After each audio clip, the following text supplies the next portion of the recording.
Good Memorial Day to you all. Monday morning at 9 a.m. I can stay off the damn toilet long enough. For over 2 weeks I had nothing but runs. Cramps and runs. Story of my life. I guess just part of getting old. Last night we had a little mini cookout. The grill is sitting out there. And we had hamburgers, and just the three of us. It's the first time this year we fired up the little grill. The big grill is out of gas, and we don't get any people over here that are worth running it, so we don't. I want to touch base on a couple of things. I'm using the Sony HDR SR12 camcorder so I can get real close. I read all the comments on the two videos, as well as Tommy's singing video. I haven't answered them yet. On the AC that's sitting out there, I've been told by several of my viewers that the styrofoam is split in half and you can remove it. That's good to know. But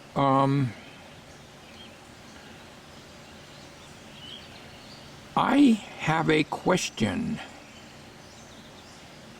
Is there a way, and that's why I got this camcorder, I'm going to go down close to those diagrams, the one on the air conditioner fan shell and the other one that's on the motor, and I'm wondering if it's possible to get that to run even at, whether at the low speed or high speed, all the time when the switch is on.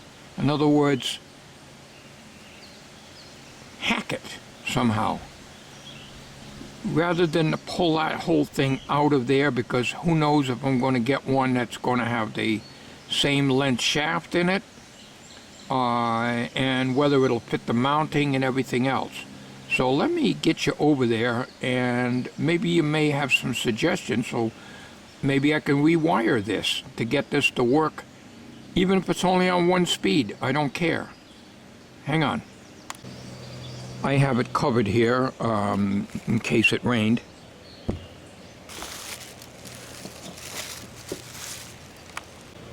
All right. Okay. Now it's split. Oh yes, there is a, I see a line here. Okay. Oh yes, I see it. Okay. Well, thank you for that information. All right. Yep, there it is. So this top half comes off. Okay, and there's a piece of foam here. Where am I here? I'm off camera again. All right, right here. A parallax error. It's hard because I'm looking at the viewfinder, which swings out on this camera, if you're familiar with a normal camcorder. And I'm looking at that, and I'm lining it up with that, and I'm always off. It tells you do not remove, so, you know. All right. First of all, there's two diagrams, one here and one down here. Let me get you in on this one. Maybe you can pause the video.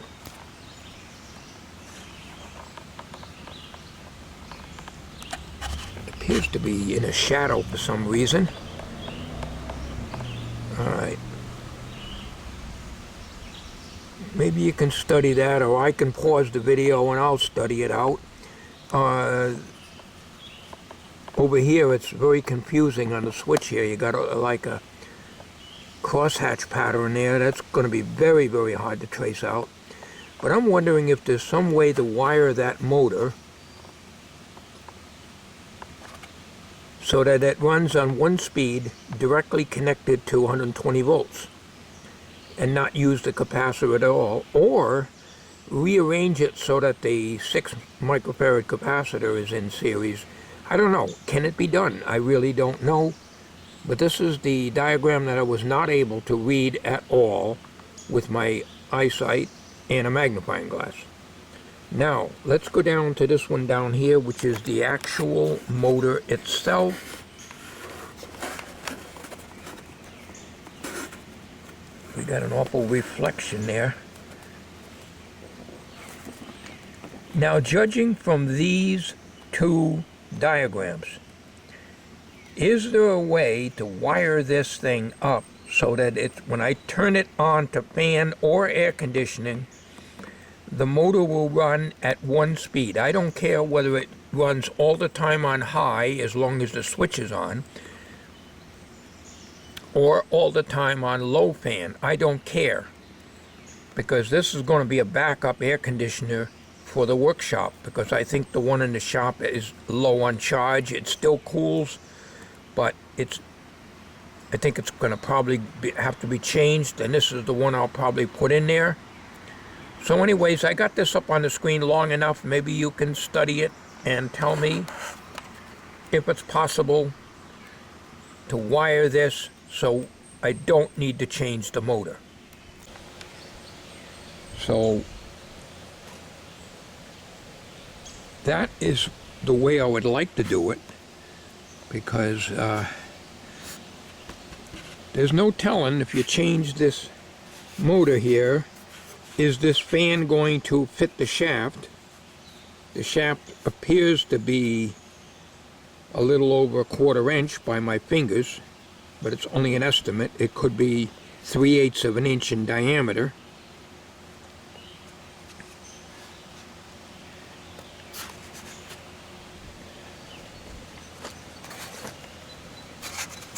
Now the seam for here,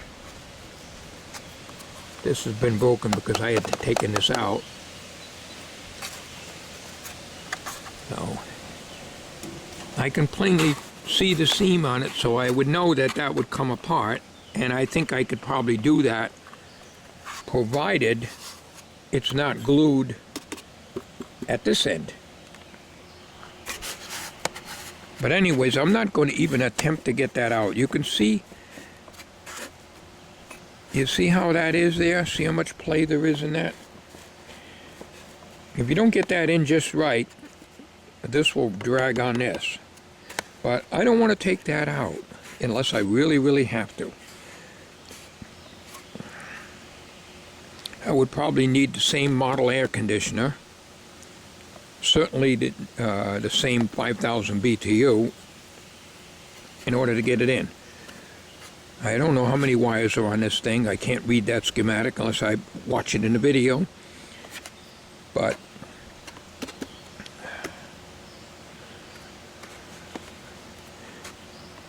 I wanted to make this video and ask if it's possible to hot wire this without burning it out, of course. And I was told, one of my viewers told me how to test it, but we know it's not working, so there's no point in testing it. We know it's not working, and it needs a push, and then it runs very slow, so I want to bypass whatever's winding and get it to work on 120 volts.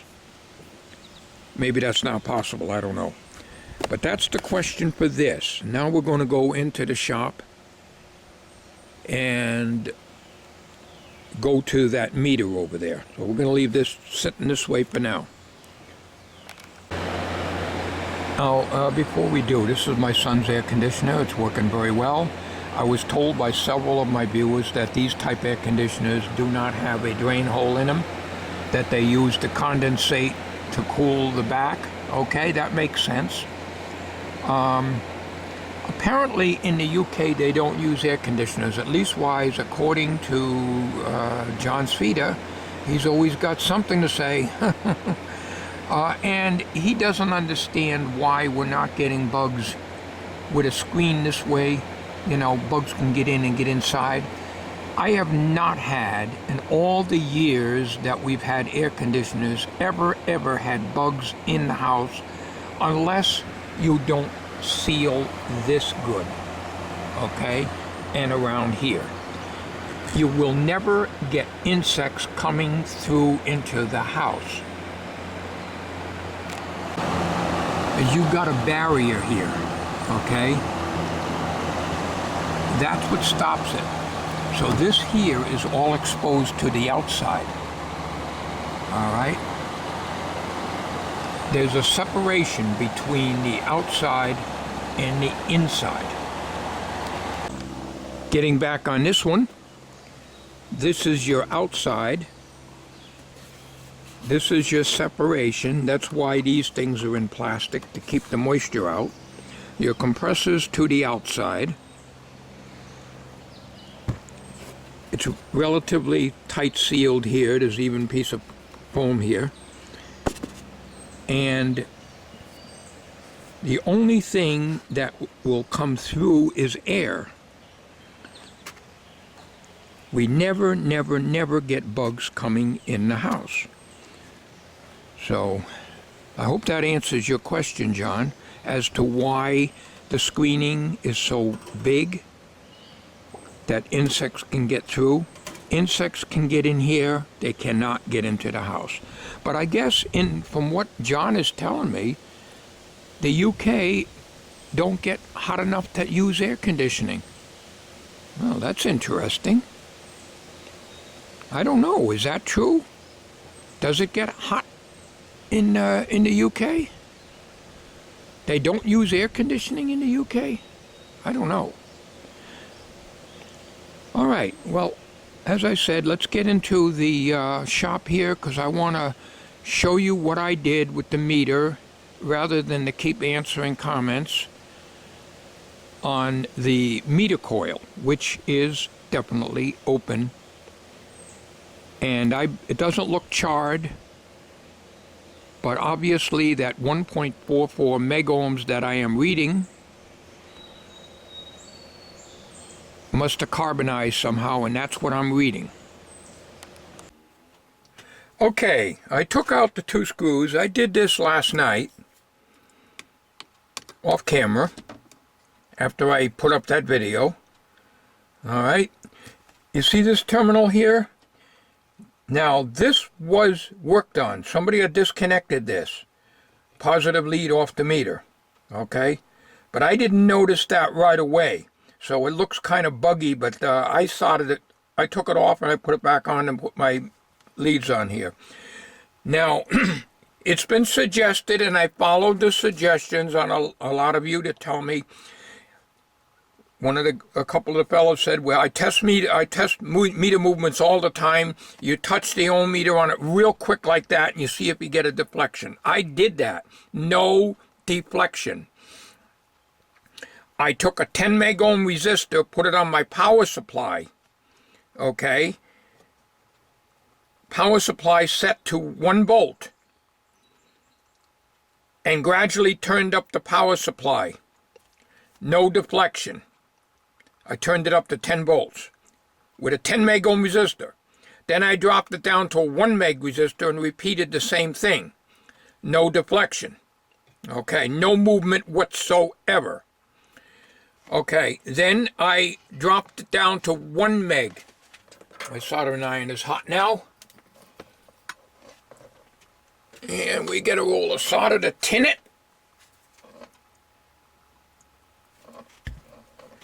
And take that off. This has been taken off before, because I was busy concentrating on the resistors. All right, now let's shut the iron down here so we don't tarnish the tip by leaving it on too long. All right.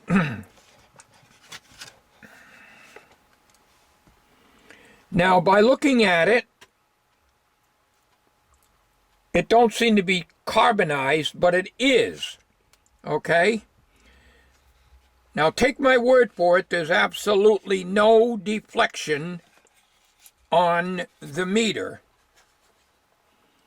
other than the normal movement when I shake it like this. In other words, the bearings in the meter are fine.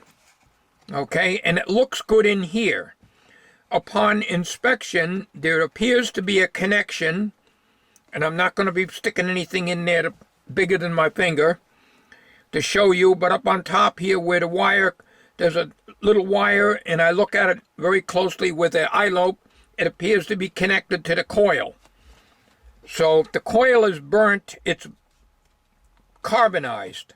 And that's why I'm getting from here to here 1.44 megohms. I will put the ohm meter back on again and get you, let me just relocate the camera here. All right.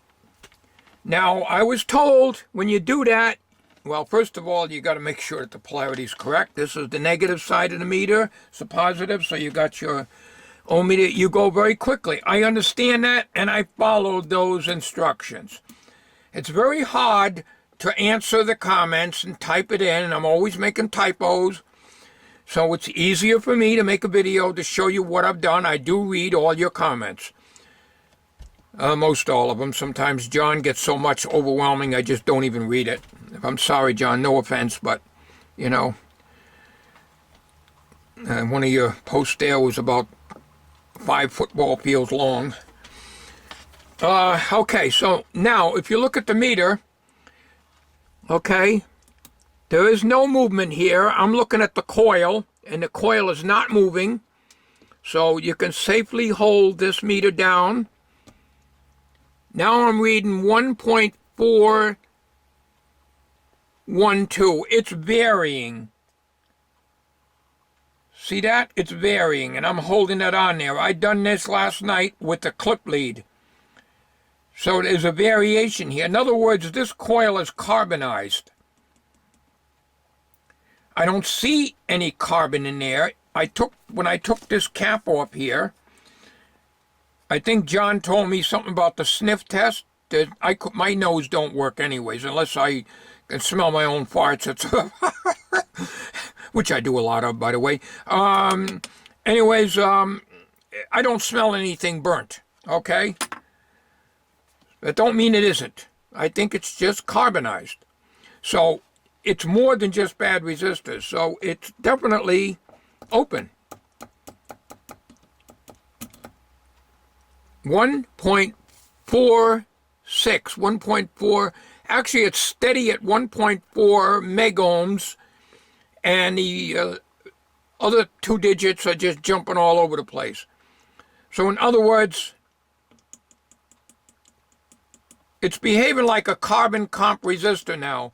And yes, Doug, this is way too high for a deoscillable movement coil.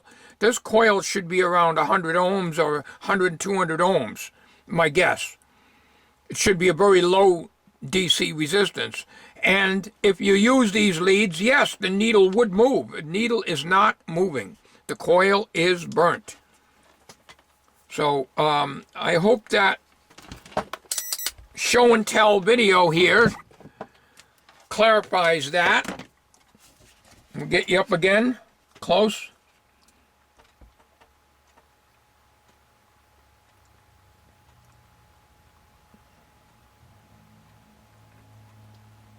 All right.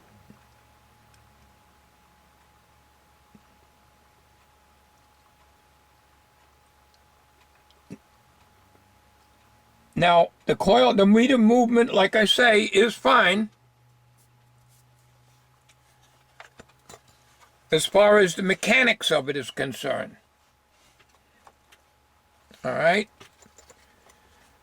So I think we beat this subject to death.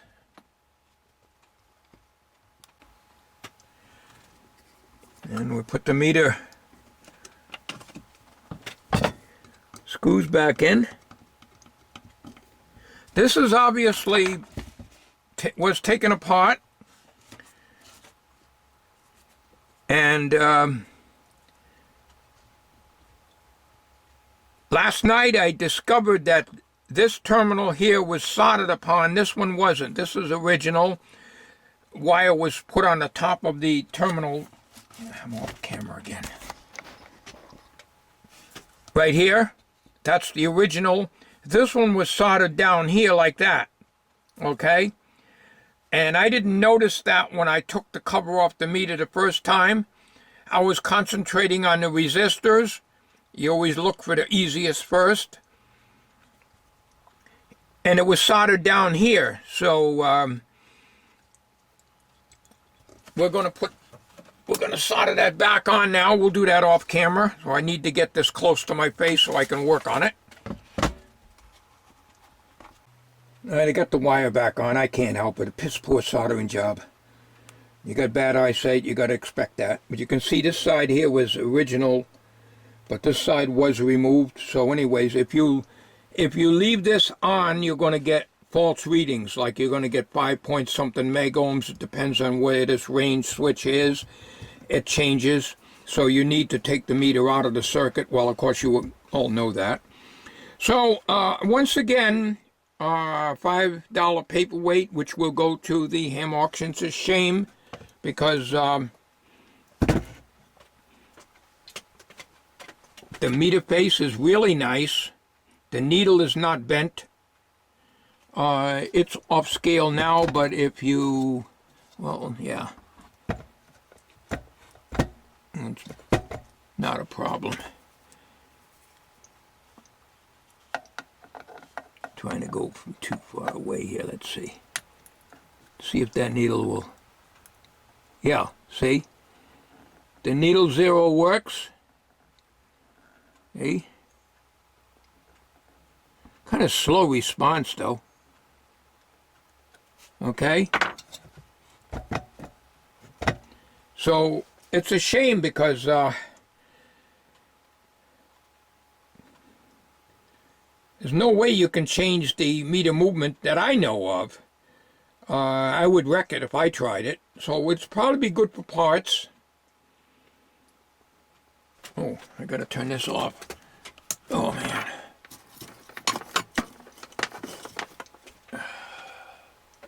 What did I do with myself? We gotta tin that. Gotta tin the iron. Always tin the iron before you put it in the thing. Works very well, keeps clean, and well tinned at all times. Alright, so as I said, I read all your comments, followed all instructions. Last night I ran the power supply. You can see the wires are still down here from the power supply to very high resistance and nothing. So we know the reason why, because the movement is burnt out, and I did not burn it out because the first thing I did is use a 10 megohm resistor and the power supply set to 1 volt and went up from there. Cranked the power supply up to 10 volts with a 100 megohm resistor, and then turned the power supply down to 0, went to a 10 megohm resistor, did the same thing, no meter movement, and drop it down to a 1 meg, no meter movement, so we know that the meter is burnt out. So that's all I can do. So this will go to the ham auction in the fall unless somebody wants it, but it would cost a few bucks to send it out. But if somebody has one like this that needs a case, I'd be happy to send it to them for the cost of postage. Only in the 48 states. I will not send anything out of the continental 48 states. Okay, that's it. That's it for the video. We'll be talking to you later.